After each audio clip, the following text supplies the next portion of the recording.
Did karma bite me in the ass for not giving a chance to the girl that really cared about me? Or did I self-punish because I knew I didn't deserve this wonderful, wonderful person who I was adoring? Because I didn't deserve to be happy because I didn't give that other one a chance.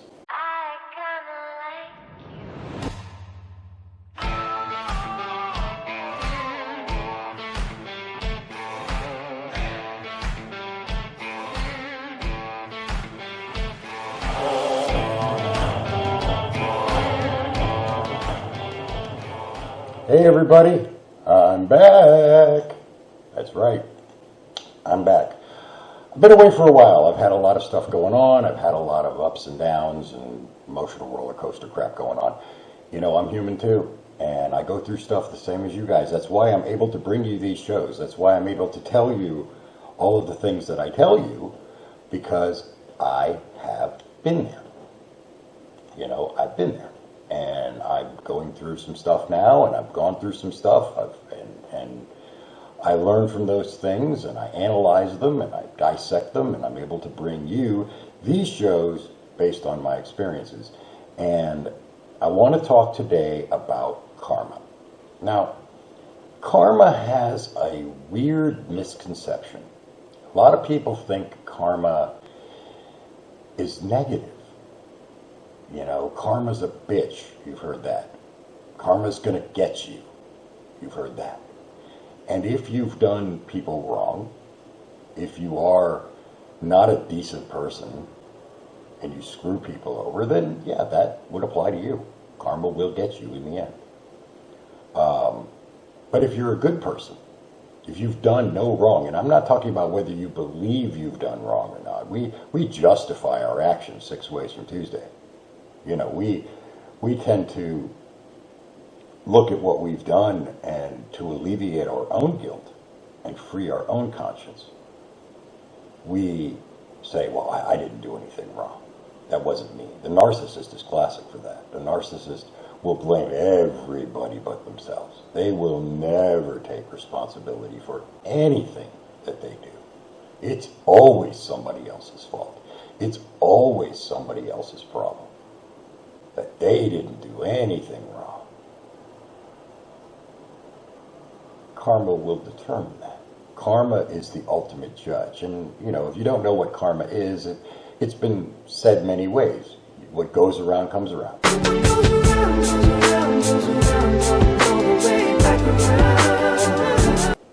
You know, in the Bible, you reap what you sow. And it is I don't want to say it's a fundamental law of the universe, but it tends to work out that way, that, you know, when you do enough of something, whether good or bad, you will be either rewarded or punished based on those actions. Now, psychologically, we could look at it as we do it to ourselves. And that's why karma rarely ever does affect the narcissist, because they honestly believe in their psychosis. They didn't do anything wrong. So they don't set themselves up for failure. You know, a lot of times we self-punish. We put ourselves in situations where things fail for us. If we know we've done a lot wrong, we put ourselves in those situations because the guilt is eating at us. We put ourselves in that situation, and as a result, we tend to look at it like, oh, that was karma. Sometimes karma is instantaneous.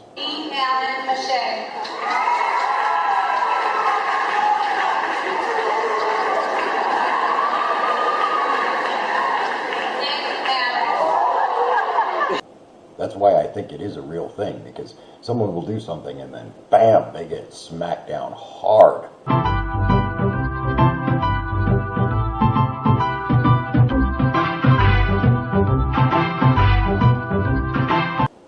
Coincidence? Possibly. But if it happens enough times, it's not coincidence anymore.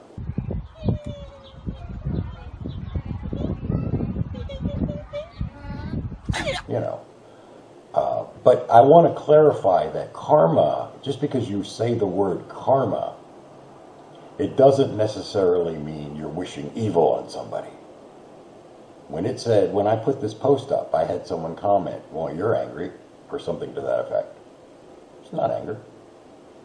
Karma, you get what you deserve. It's the truth. You do get what you deserve.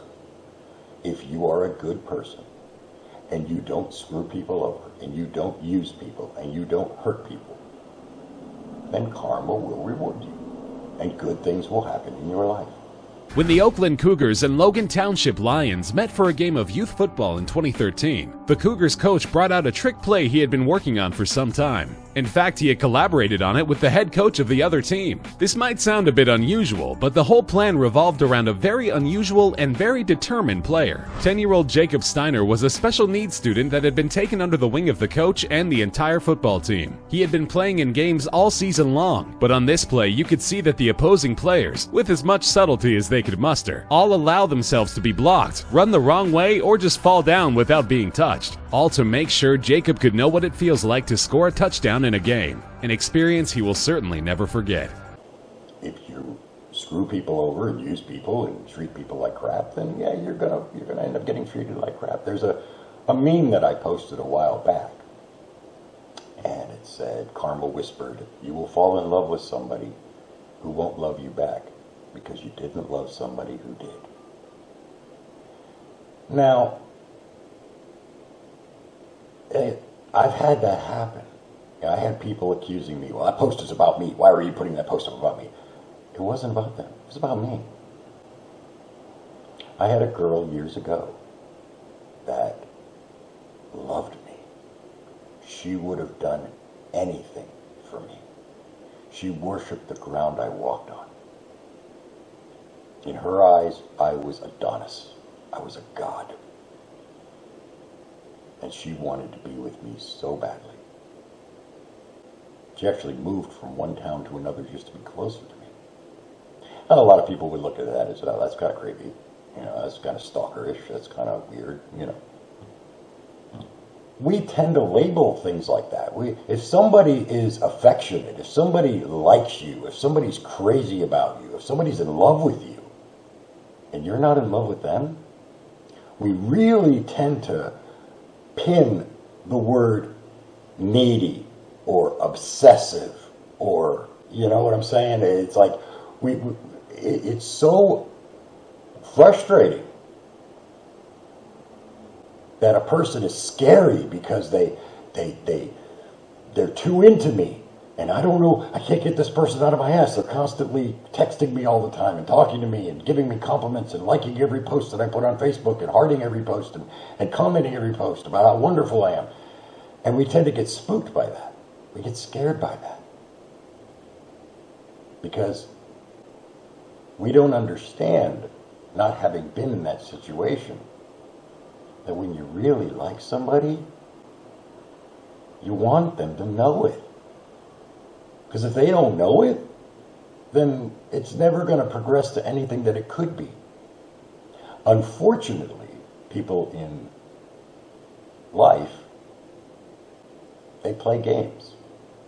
And it's not necessarily intentional, but people want what they can't have.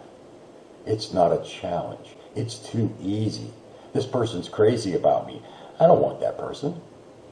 We want what we can't have. There was a girl that I was crazy about once. I loved her.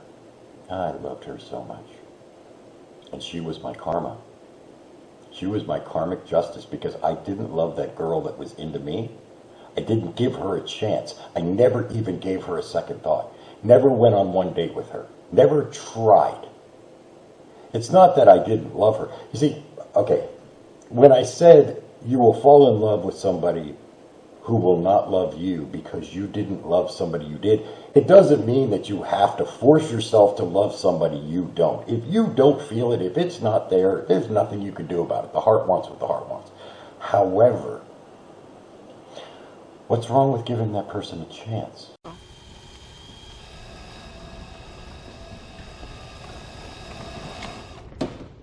How about new? And I'm not talking about being their friend. I'm not talking about anything like that. I'm talking about giving them a real chance. Honey, I'm feeling free. Take a chance on me. Going out on a date with them. spending time with them, exploring the feelings, seeing if something could blossom. I've been in relationships where when I met the person, I felt nothing. Nothing. You get nothing. Absolutely nothing. I mean, it was just cold. Good day, sir. But we warmed up. And it ended up being one of the best relationships I ever had. Sometimes love is not at first sight. Sometimes love is not instantaneous. Sometimes it is. And it sucks for the person where it is at first sight, but the other person isn't there yet. Because then there's an imbalance. And I've talked about imbalance in the past. That imbalance, that sucks. Because the person that's up here that's in love with this other person is going to make that known. The person that's down here, that's not quite there yet, that just sees you as a friend, is going to feel, is going to feel completely smothered. Is going to feel trapped. It's too hard. It's too much. And that relationship is doomed to fail before it ever began. I've made that mistake. I think I honestly set myself up for failure. Again, is it karma or is it guilt?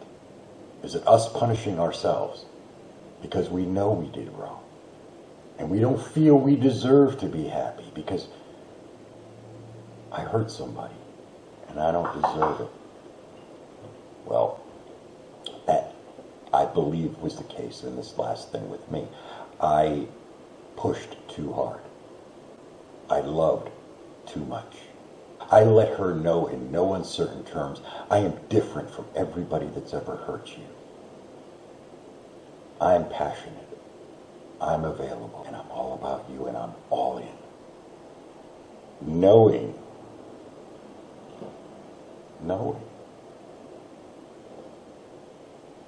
that there was no way in hell she was going to ever reciprocate. She was ever going to respond to that. Why?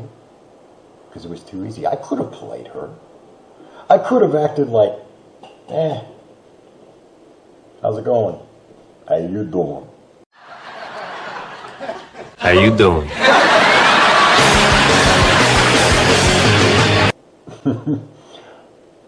I could have been cool.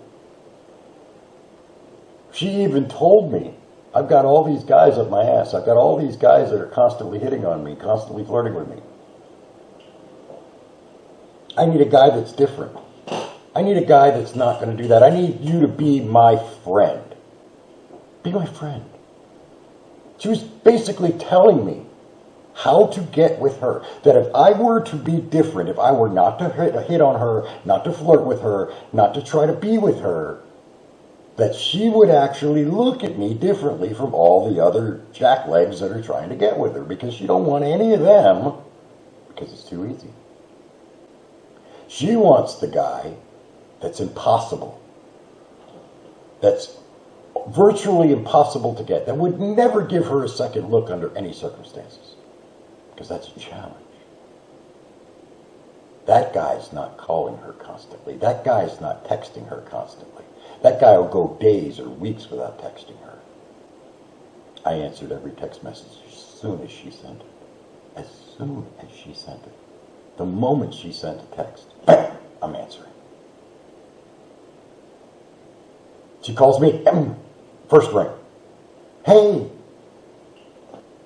Did I screw up? Or did I screw myself? Did karma bite me in the ass for not giving a chance to the girl that really cared about me? Or did I self-punish because I knew I didn't deserve this wonderful, wonderful person who I was adoring, because I didn't deserve to be happy because I didn't give that other one a chance? Karma's a bitch. Sometimes we need to forgive ourselves. But more so, we need to learn to forgive each other. I make mistakes. That's why I'm able to give you this show. Because I make mistakes. And I learn from my failures. I can give you advice on just about every subject about relationships from dating to marriage because I've been there. And I've screwed them all up royally. I lost a best friend. I lost the best friend I ever had because I didn't give her what she told me she wanted from me because I didn't deserve her. I self-punished. Now, I've told her over and over again, I'm sorry, I can control it, I know what I need to do now, and I do. I've always known. I've always known. I fucked it up intentionally because I didn't feel I deserved it. She made me happy. The times that we were good were very, very good. We were close. I was closer to her than anyone else. And every time we would start to get too close, I would find a way to fuck it up. Every time. And you gotta ask yourself, why? I mean, am I that stupid? Obviously, I'm not stupid. Self-punishing. It started to get too good. And I felt guilty. Guilt is a motherfucker. Guilt will tear you apart. I've known people that have quit great jobs because they've done something wrong at the job and the boss didn't necessarily catch them, but they felt guilty about it and they quit anyway and they'll justify it. Oh, the boss is a dick. No, the boss isn't a dick. You screwed up. You screwed them over. You stole from them or did something wrong. You didn't get caught and you feel guilty because now the boss has given you a raise and you feel bad about it. I don't deserve that raise. So rather than accept responsibility, we tend to diminish those that are nice to us when we don't feel we deserve it. We find things wrong with people to justify our actions. Oh, I didn't fall in love. I didn't give her a chance. I didn't go on a date with her because she's too needy. She's too obsessive. She's too up my ass. She lied to me about this one little thing that maybe even wasn't a lie, it was just an omission. But I'm going to harp on that because that fuels my justification. And now I'm justified in telling her no. Because you screwed up. You made a mistake. We look for those little mistakes. You made a mistake. You wouldn't listen to me when I said blah, blah, blah.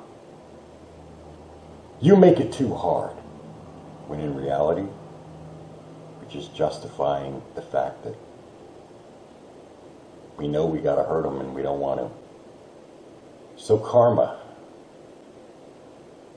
will either get you or it will reward you. Now, like I said, if you're a good person, and see, that goes into the whole psychology of it too. If you're a good person, if you're genuinely a good person, now nobody's perfect, as I said. We all screw up. But if your intentions are good, if you're not intentionally trying to screw somebody over, you're not using them for money, you're not taking things from them, you're not stringing them along, in a relationship you know you're never going to be in. If you're not using them simply for validation to make yourself feel better, but you don't really give a shit about them. If you're telling this person you're the closest friend I've ever had and I love you, and you're telling 5 other people the same damn thing, it's almost like friendship cheating, isn't it? When you know you're doing something wrong, you're going to feel guilty, and that guilt will manifest itself as karma, negatively. But if you're a genuinely good person and you care about people and you try your best never to hurt anybody intentionally, then karma will reward you because you will put yourself in positions for success. You will put yourself in positions for success instead of setting yourself up for failure. I know person that goes after people that are way, way above their status. And I'm not talking about she's a 6 and he's a 10, or he's a 6 and she's a 10. I'm talking about people that are economically way above their status, or anything like that. They'll intentionally go after those people because they know they can never get them. That at the end of the day, that person's either going to use them for sex or whatever, and then cast them away when they're done. Because it's on to the next. They don't care about you. They don't give a shit about you. You're one of millions of followers they have on Facebook. So you set yourself up for failure because you're self-punishing. And you overlook the one that genuinely loves you, that genuinely cares about you, that would do anything to put a smile on your face. Why? Because you don't feel you deserve it. And that, my friend, is karma. And that's how it works. It's not some mystical, and it may be, if you believe in God, if you believe in a higher power, then yes, it probably is for you. But if you're a person that doesn't believe in any of that stuff doesn't exist, it's all a bunch of hokum, then it's all psychological and you're setting yourself up to fail. Forgive yourself. I had to. The irony is, I'm ready for the type of relationship and friendship that person wanted way back then. The person that rejected me, that I screwed up. I'm ready for that. Because I've finally forgiven myself. I finally looked karma in the eye and said, okay, yes, I did reject this other person and I did screw that over. And I made some excuses. I was young. I was stupid. I didn't know. But I've forgiven myself. Because I'm ready to be happy. I'm ready to give the best of myself to others. And the only way I can do that is to get the fuck out of my own way. And that was my biggest problem. I was in my own way. So, my next friendship or relationship or whatever comes in my future, I'll be ready for it. Because I've learned, I've grown, and I've forgiven myself. Now, I've had people tell me that they forgive me. I had one tell me, I forgive you, but I'll never forget. That's not forgiveness. As long as you're holding what I've done against me, as long as you're keeping that in your heart, that grudge, you're never going to allow that person to change. And if you truly don't want that person to change and you want that person to stay the way they are, well, then hold that grudge. But if you truly forgive them, then you need to forget. You need to wipe the slate clean and give that person a chance to grow so that you don't create their karma for them. I'm Stephen Bastian. This is The Relationship Life. I'll try to do another show as soon as I can. I'm still healing. I'm still growing. And I still have a lot to forgive. Y'all have a great day. Peace.